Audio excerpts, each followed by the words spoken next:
Hey, Msoul, Venus Callida, what are you doing out here? Yeah, no, I just came out for my coffee break. I grabbed myself a nice latte, and I was heading to the park just to have some peace. It's kind of a really gloomy day, lots of clouds out. But hey, why don't I bend your ear? Especially in today's political climate. You know, I'm from the Great White North, and you guys, my American friends, you know that I love you so very much. But all my Canadian friends, I love you more. No, just joking. I love you all equally. It's all equal. Anyways, I thought because of the political climate, I was reading about Chief Tecumseh, who fought with Canada against the United States in the War of 1812. Now, I know that's a long time ago, but is it sort of funny, not funny, morbid or not morbid? I don't know, depending on your take. Well, let me bend your ear. I got to tell you about this in consideration of everything that's going on right now with our world leaders and all. Anyways, maybe you'll get a kick out of this the way I did. I don't know, but we'll find out. Anyway, I got to tell you about Chief Tecumseh. Okay, so he was a Shawnee chief, and he fought with Canada against the United States in the War of 1812. Now, here's the things I got to tell you about that. All right. So, what I know is that this chief, Tecumseh, he cast a curse on American presidents. And any American president in a year that ends in a 0 is supposed to die. And so, in an election year that ends in a 0, they should die during their term.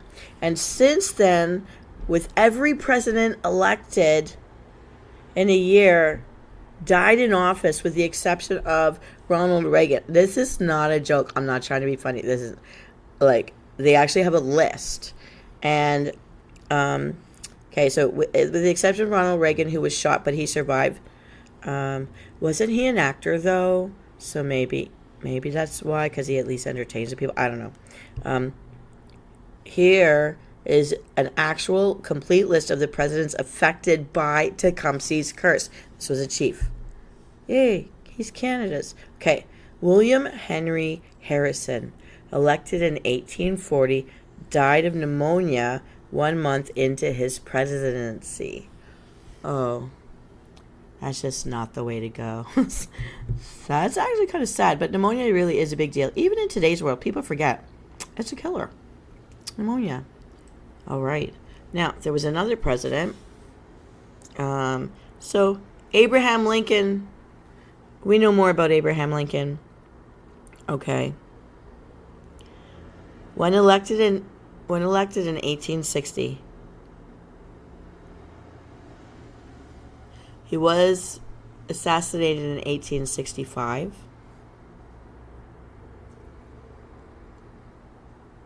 And that was at the beginning of his second term. But in the term when he was elected in a 0 year. Oh my goodness. Then we have William McKinley, elected for his second term in 1900. He was assassinated in 1901. He only got 1 year, just 1 year, to do the job he wanted to do. Okay, there was another one before him. James A. Garfield. I wonder if Garfield the cat was named after him. Did this guy like lasagna? Do you have a bestie roomie named John? Oh, anyways, I digress. So, Mr. Garfield, he was elected in 1880 and was assassinated in 1881. So that, just a year in office as well. Wow, ouch. It's kind of like in Hogwarts, those of you who are fans, I know some of you are not, but in Hogwarts, you can't be the dark arts teacher. You're going to die in the first year of your job. Like, bad mojo there, guys. Okay, there's another president. I never heard of this one, but then I'm Canadian and they make us learn about our prime ministers. You Americans might know more about your own guys, but there's another one. Okay, this guy's name was Warren G. Harding. I never heard of Harding, but Warren G. Harding. All right, maybe he's in the Carousel of Progress at Disney World. In 1920. Those were the good years with the flappers.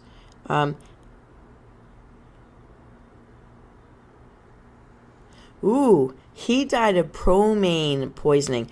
I don't even know what bromine is, but those of you out there who like poisons, not, oh, ptomine, Ptomaine. I've never seen this before. Poisoning. In 1923. So he had 3 years in office. But they got him. All right, Tecumseh's curse. Chief Tecumseh. Let's see. There's actually more. I'm going to tell you this whole thing. This takes up a couple minutes. Okay, so Franklin D. Roosevelt elected for his 3rd term. I didn't know you could get elected 3 times. I thought it was only twice. Maybe they changed the rules since then. I don't know. He was elected in 1940. This is before my parents were born. They died of a cerebral hemorrhage in 1945. Oh, right at the end of the war. At the beginning of his 4th term. Yeah, I thought you guys could only go twice. So that's interesting. Okay, rules must have changed. I don't know. John F. Kennedy, elected in 1960. Oh my goodness, this curse is coming in from the early 1800s. 1960, was assassinated in 1963. And Ronald Reagan, we know about, elected in 1980. Hey, my parents were alive. Survived an assassination attempt while in office. He was shot. Some say that by surviving, he broke the curse, because since then, there is no more list. Yeah. When did you guys re-elect Trump? Okay. I'm just wondering, not saying anything, just wondering. Anyways, that's a tidbit of information I'm going to bring back to the water cooler when I get back to the office. I don't know about you, but I actually found that interesting. Chief Tecumseh, you had some willpower, let me tell you that. All right, I shouldn't laugh.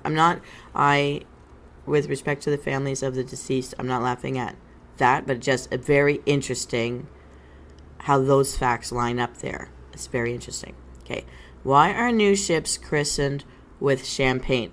Okay, so why are new ships christened with champagne? So I've always seen on TV the smashing of expensive drink bottles of bubbly being thrown at a boat at the name of the boat, when they name the boat before they take it out on its first official voyage. So why? Beginning around the 10th century, with the idea that the departed spirits would guide seamen, like as in sailors on the ocean, ships were christened or blessed with the blood of sacrificial victims,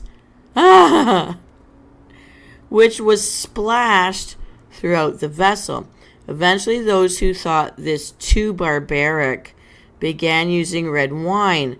Oh, because it's the same color fluidity as a blood. Okay. But the Christian church complained that this was an affront to its sacraments. Oh, because they used wine in their rituals, the blood of Christ. Okay. And so ships were christened with white wine, the best of which is champagne. Ooh, I didn't know that champagne was better than wine. I don't know how I don't buy this stuff, so I only see it at weddings. It's very bubbly. I remember all the bubbles. Interesting. So the best of the alternatives that looks like water and not blood. Okay. That's what they're doing. Okay. Why after boasting do we knock on wood? When children play tag and hold a tree for safety, they're acting out a 4,000-year-old custom of the North American Indians, so First Nations, okay? And they believe that because the oak was most frequently struck by lightning, it was the home of the sky god. Interesting. So it's like Zeus is in the tree that he likes to hit with his lightning bolts. Okay. The Greeks came to the same conclusion 2,000 years later and on the other side of the world, because both cultures believed that bragging or boasting offended that god. They knocked on the tree either to divert him from their bragging or to seek forgiveness. I actually really like that piece of information. And I also find it fascinating how many cultures were on different sides of the world without faxes, cell phones, internet, TVs, radios, phones, look at observations and come to same conclusions and have some similar things that they believe in or worry about or trust in. It's fascinating to me. Well, I love that information. Okay. Why do people in mourning, so they're grieving, wear black?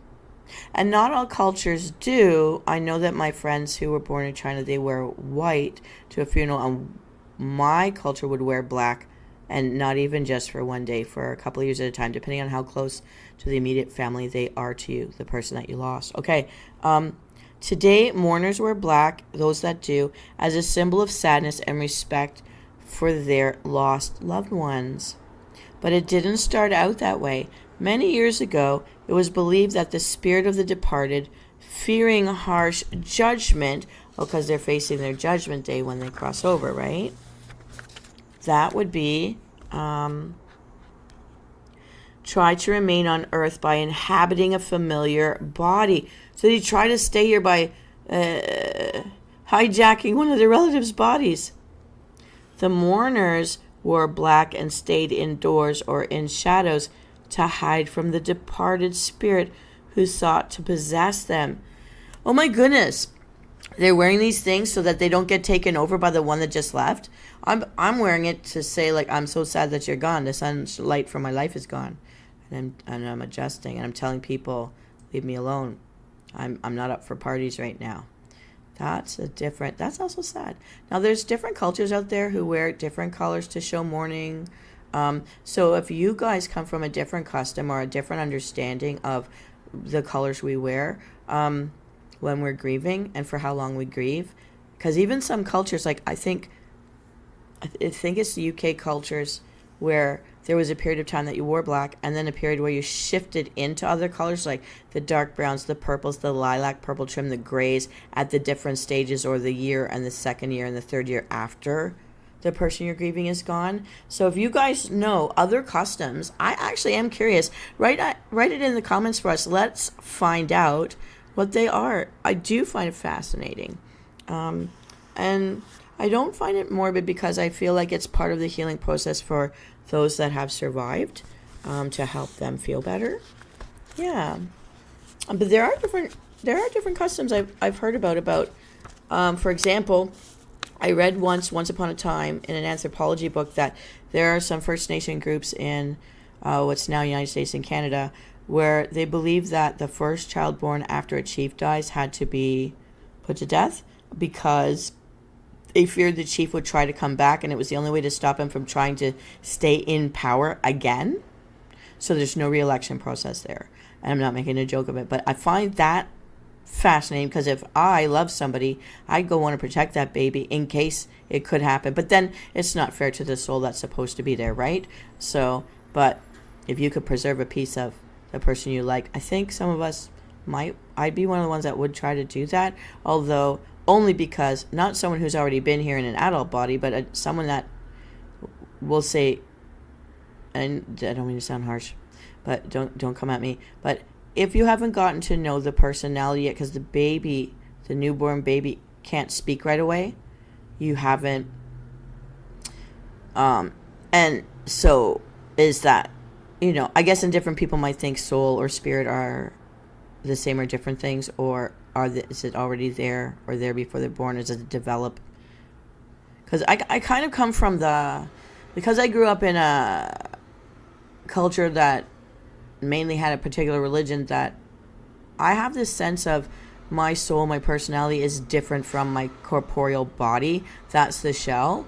And then other people that I love, who, the lady that gave birth to me, my mom, feels that body is you.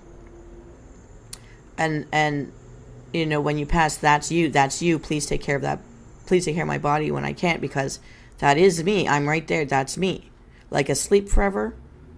And for me, it's like, no, we've left that shell, and I hope that we go on somewhere else where we can still know each other. But I've always doubted that's true. But at the same time, what do you tell children who are afraid to go to bed at night? what do you tell people that are feeling like life is too hard? You want them to go on, right? So whether it's true or not, whether these beliefs are true or not, I know there's so many layers to this and so many different cultural and religious perspectives, but I pray hoping that could be true. But I've always, since a child, watched when people squish a bug, I've always felt like if they don't get a heaven, how could we have one? They're alive, we're alive, and I feel bad I don't squish bugs, actually. I get very upset if people are squishing bugs. If they're not, stinging you or whatever, and you're not at risk of being made sick or to die, because some of us are allergic to venoms and stuff. But I've always felt like they get even less time, and that came from my grandmother, my mother's mother. She would not let anyone try to even, you sometimes capture moths and butterflies just to see them up close, and then you let them go again, ladybugs. And she always felt like they might only get a couple of days. And our lifetime's not long enough, and understanding the world goes on for eternity.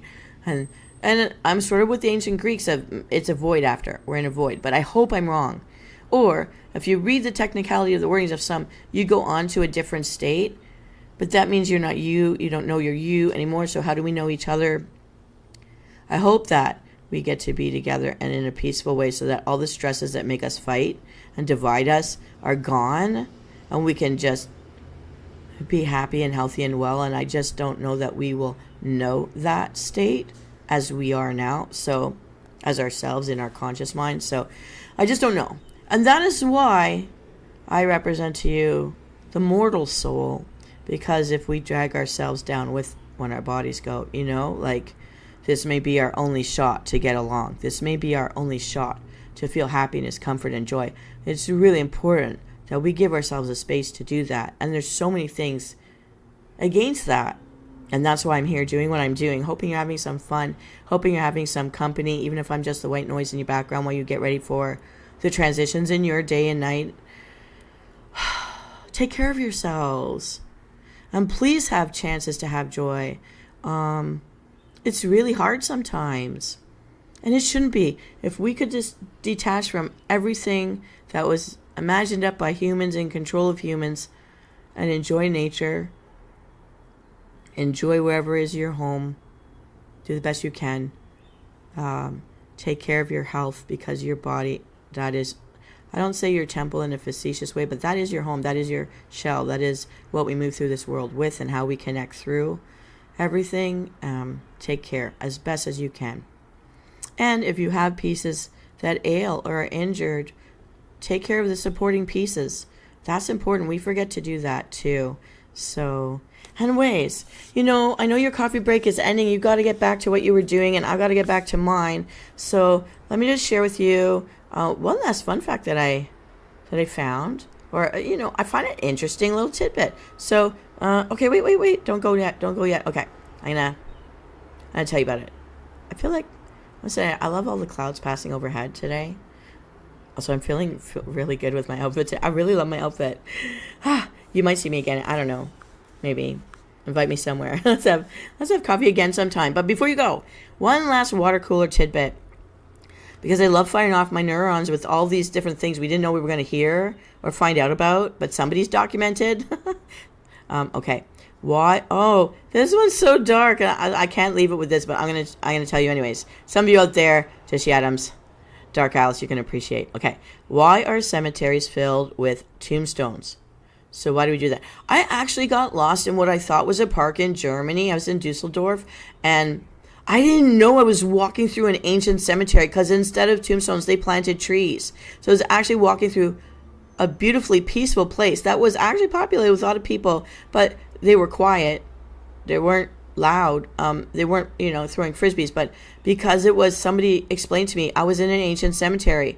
It was ever so beautiful and peaceful in there, but because people knew what it was, they were somber, and respectful. But it was a nice place to go where you didn't feel creepy. That of course, once I found out what it was, I didn't go walking around in there anymore, but it was beautiful. But different cultures, again, do different things. But why do some have tombstones? Okay, so what I found out is today, in these days, a tombstone is a tribute marking someone's final resting place. But the custom began within ancient fears that the departed spirit might rise from the grave to search out and inhabit the body of the living person that they find. Okay, there's so many things on TV and video games all about zombie apocalypses and stuff. We've been scaring ourselves with these thoughts and fears forever. Okay. To prevent this, the coffin was nailed shut. Oh, I always thought that was to keep bugs out and animals. But okay, it was nailed shut. A heavy stone was placed on its lid, and it was buried deep in the ground. And I thought that was to keep animals from digging it up if they smell flesh, right? For even greater security, another heavier stone was placed on the surface over the grave, giving us the tombstone. Oh my goodness, they're locking us in. Now, there are time periods in different cultures where, because medicine was not all that they put bells and strings and holes so people could signal, man, I was just knocked out. I'm still alive. Get me out of this box. And terrible to find so many people were scratching themselves trying to get out and died of fright and shock and lack of air because they were just unconscious and people just didn't understand with the medicines, which is also sad, and I'm not mocking at all, but terrifying. But yeah, they were. See, I've always seen in my family that we put a bed of flowers or a bed of roses, if you've got the money, over top so that when you have to put the dirt in, it's not touching the coffin or your family. So it's like that extra layer of something beautiful and lovely as a barrier. Everyone, again, is different. And again, I find this fascinating, and I'm not trying to be a downer at all. I find it fascinating. If you guys know of other customs and where they came from, I just really, as a kid, I've just accepted that that's what people do to remember people, and have a place to go and pay respects or talk or think or remember. And make sure that they're okay, that no one's messed with the area where you've laid them to rest. And so many cultures do other things too. So if you want to talk about it, share it in the comments section. This is Venus Callida. So ends our little coffee chat. I hope you're hydrated, and I hope some of what I've told you is kind of interesting facts enough.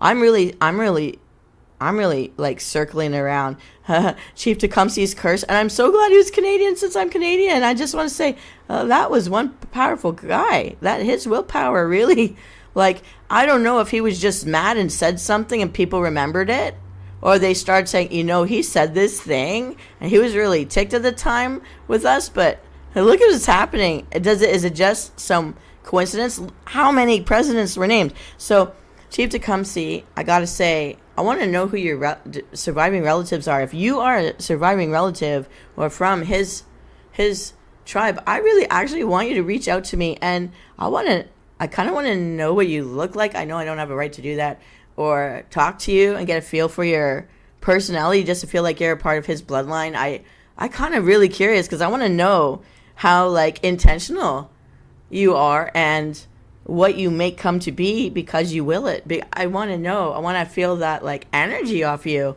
to kind of get a feel for what this guy was like. Yay, Canada. And I know he wasn't. I know your nation predates Canada, the political border, the political entity on the world stage now. But you guys are out there. I want to know. Have I met you already? Because I've traveled a lot of Canada as a student and a teacher and a tourist of my own country that I'm born to. I want to know about you guys. I want to know where you are. I have to do some research. I'm sure I could find some stuff out on the internet, but I would just think it's so cool if I could hear from any of you. That would be really great. What you think of all of us, all this stuff. Anyways, coffee time is over. Beverage time is over. I'm going to go grab another one because this one, all the ice is melted, and you know how I love my icy cold drinks. Have a great day out there, Msoul. You deserve it. Be the sunshine in someone's day.